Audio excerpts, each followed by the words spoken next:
Hello everyone, welcome to another episode of Art Whisperer 88. Today I'm going to do something different.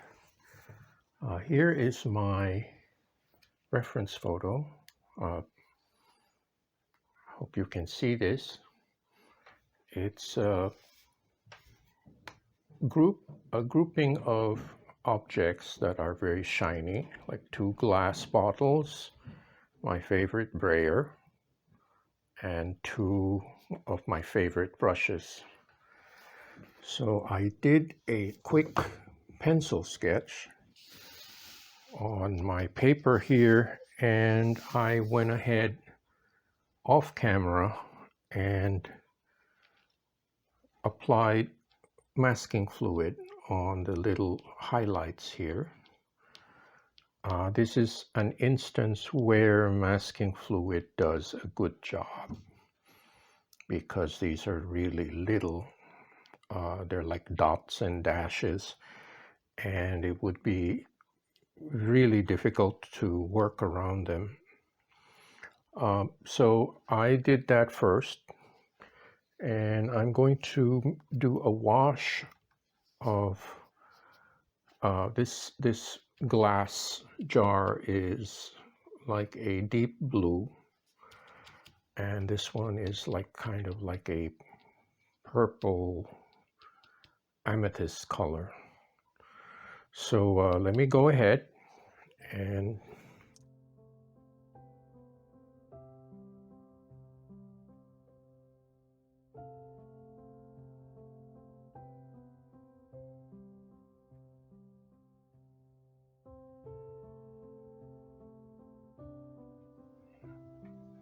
let me just make sure I have enough color.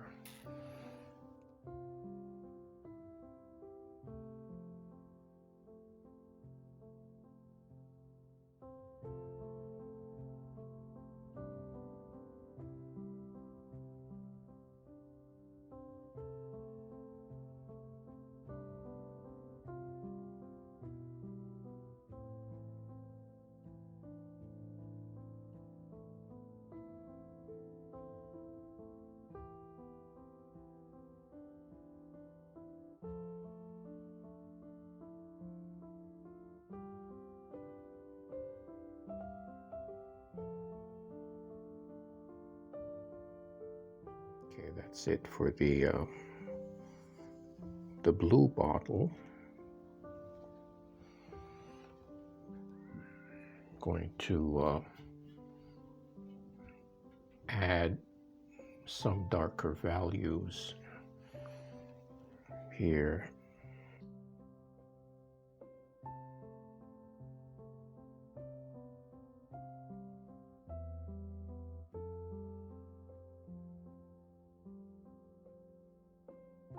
And I have to remind myself that this is gouache, which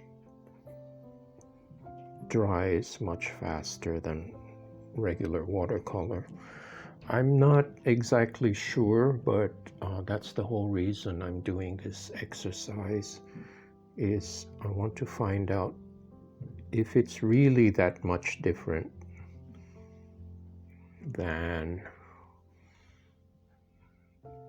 a more transparent watercolor.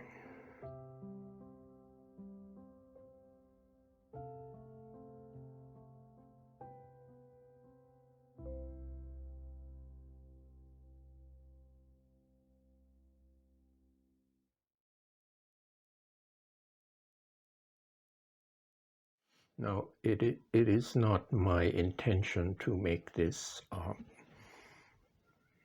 like hyper realistic. I've seen some artists, they create illusion that it's so highly detailed. This is not my intention. I just want to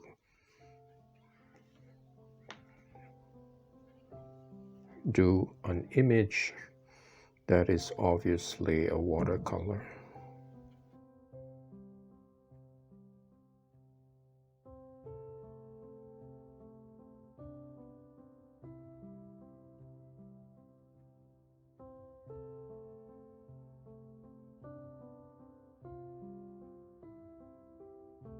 also deliberately exaggerating some features.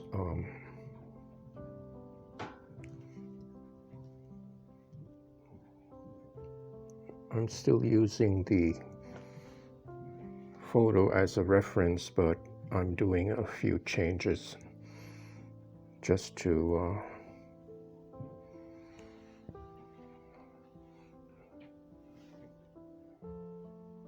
give it a different look.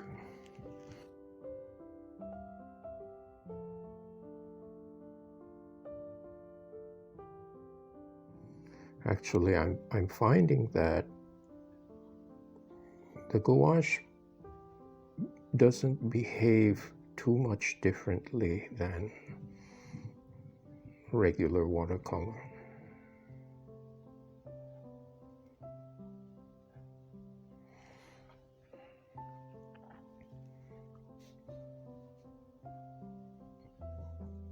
Which is a good thing.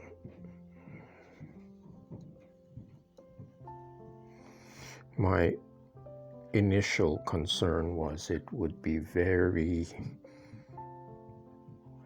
difficult to control, and that's not the case.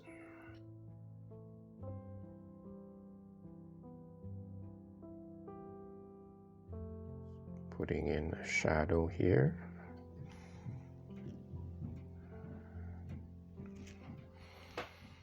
Okay, that's the glass jar in blue. Now I'm going to do the short one in like a rose color.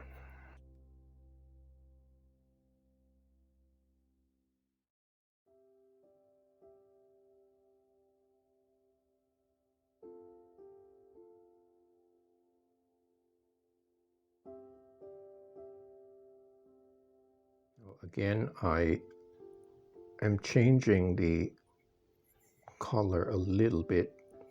It's not as pink as the original. I want it to be more like an amethyst color.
Okay, that's it for the purple glass.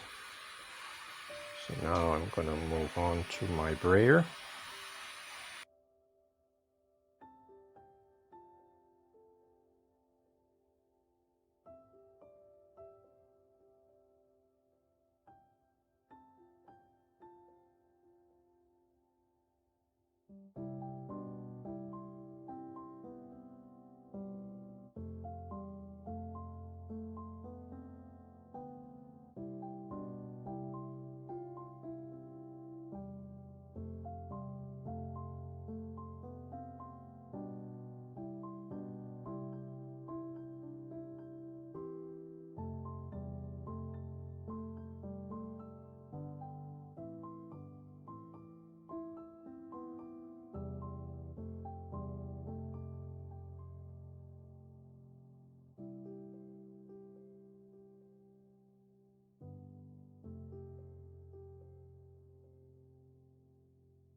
Okay, I'm going to take a short break, let the rest of this dry, and then maybe I can remove the masking fluid.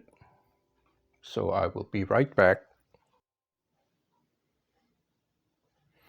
Okay, back from a short break. It seems to be completely dry. I'm finding this masking fluid works very well. It comes right off. I'm not even rubbing so hard.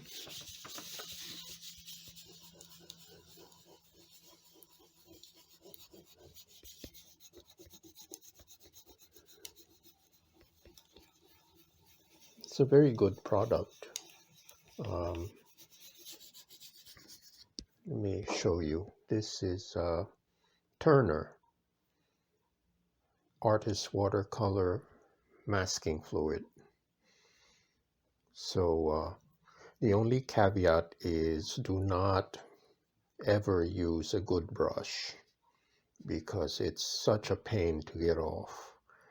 So next time I'm going to use either a toothpick or a little wood dowel or a very cheap throwaway brush, because it's really liquid rubber. That's what it's like. But it's Turner Artist Watercolor Masking Fluid. I think I got this from Jerry's Artorama. So anyway,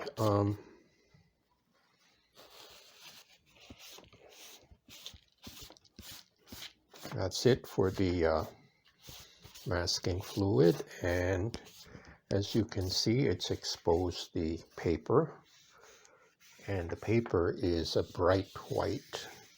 So I can come in later and clean this up with a rubber eraser.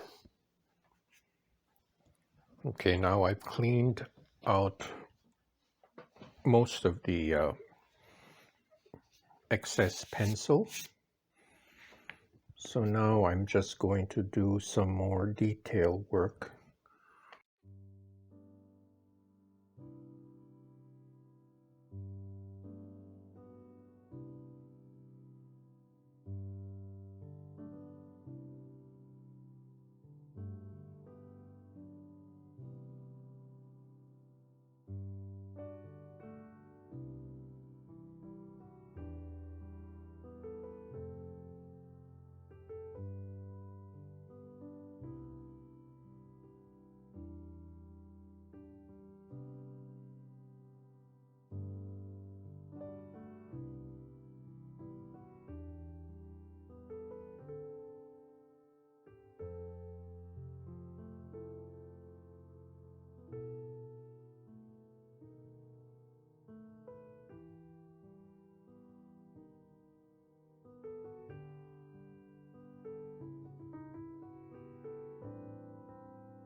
That kind of softens the glare of the reflections.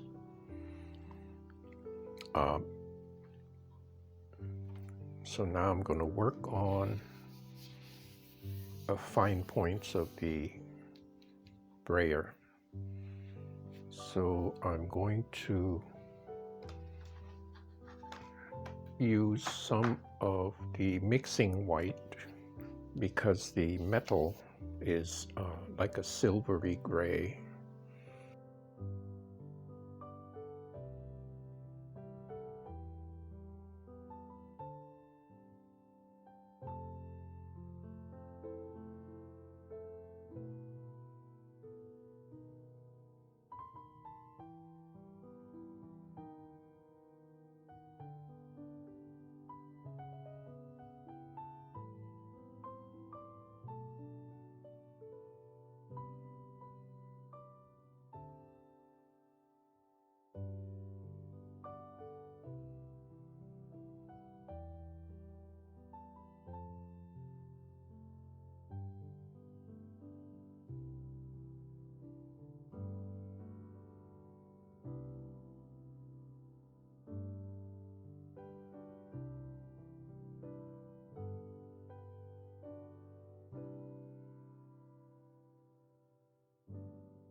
Okay, I'm coming down to the final portion of this video. I'm going to work on this brayer here, and since these are very light colors, I'm going to define them with 0.3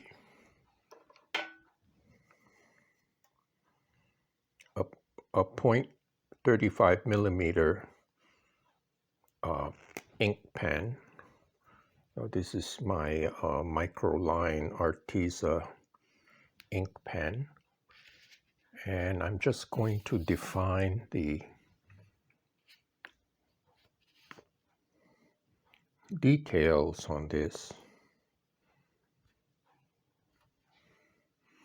which would otherwise be very difficult to do with a brush.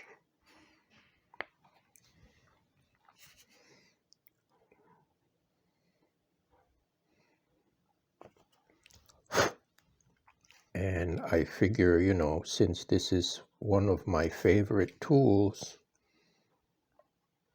I might as well represent it well.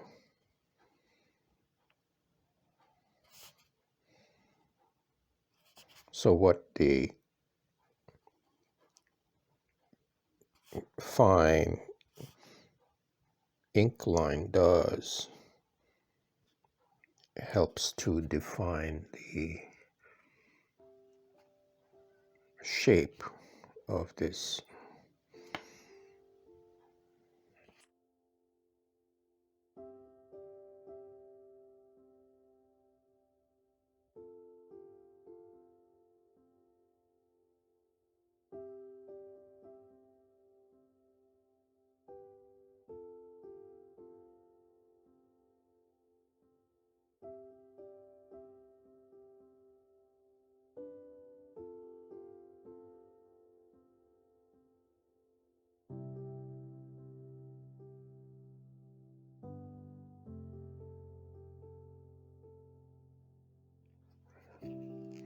Now, as well as using pen and ink, I'm going to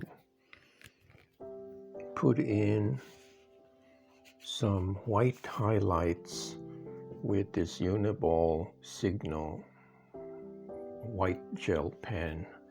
This is very effective when you want to do very small highlights, and it does make a difference. The only thing is you have to make sure the point is clean, otherwise it clogs up.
Okay, that's it for the highlights.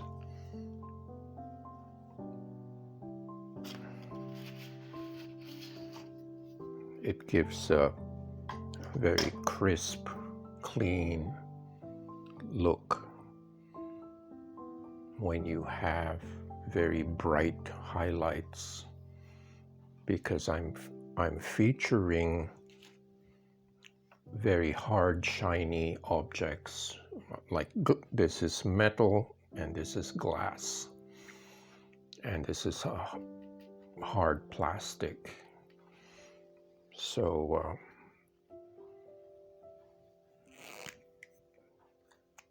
Very handy to have.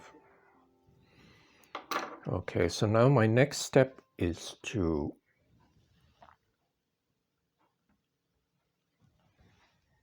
create a very soft shadow here on the foreground,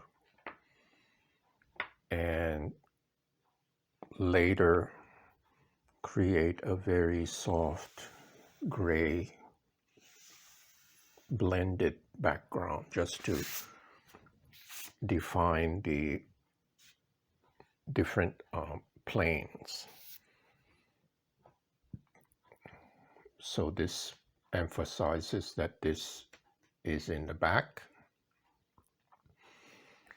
and then you have the light shining this way. So this is going to cast a shadow, and the same with these two objects.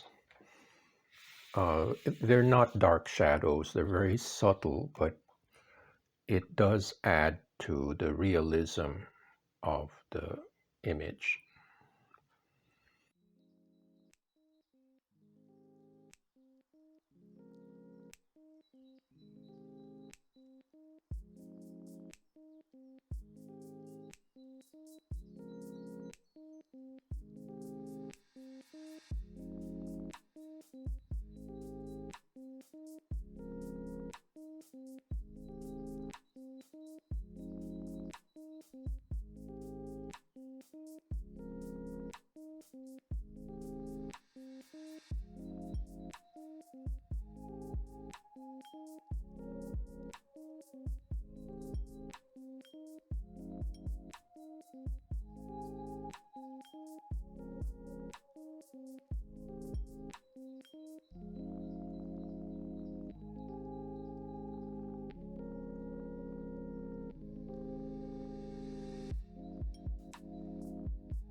Okay, this just indicates a horizon line.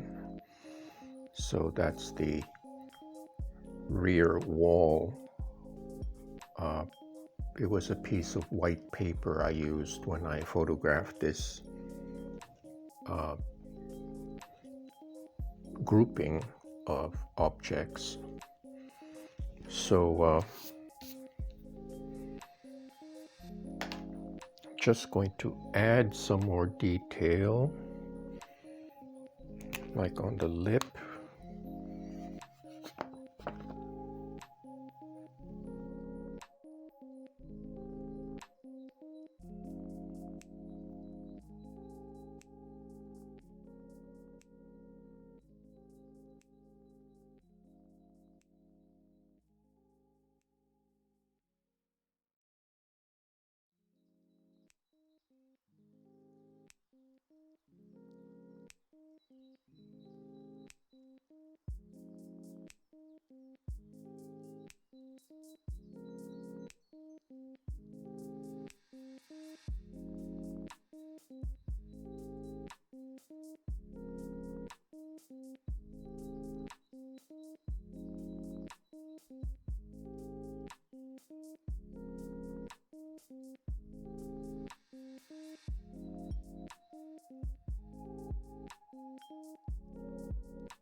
Okay, I think I'm gonna stop now.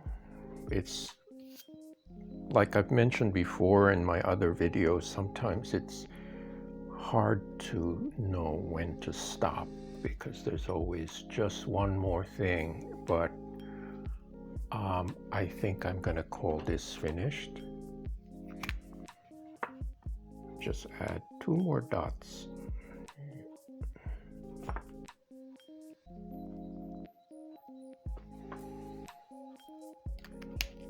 And there you are. Let me do a long shot.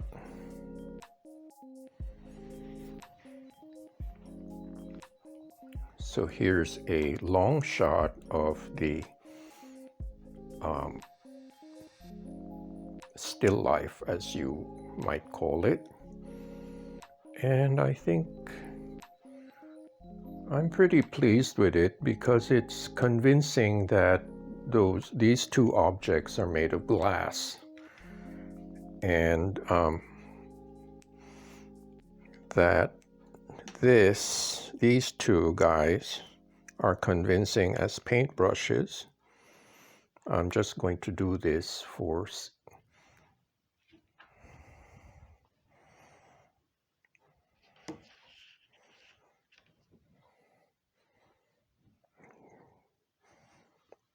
not too bad.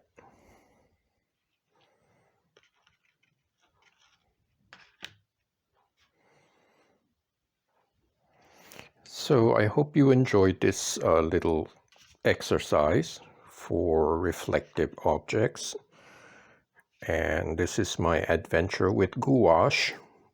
I'm pretty happy with it.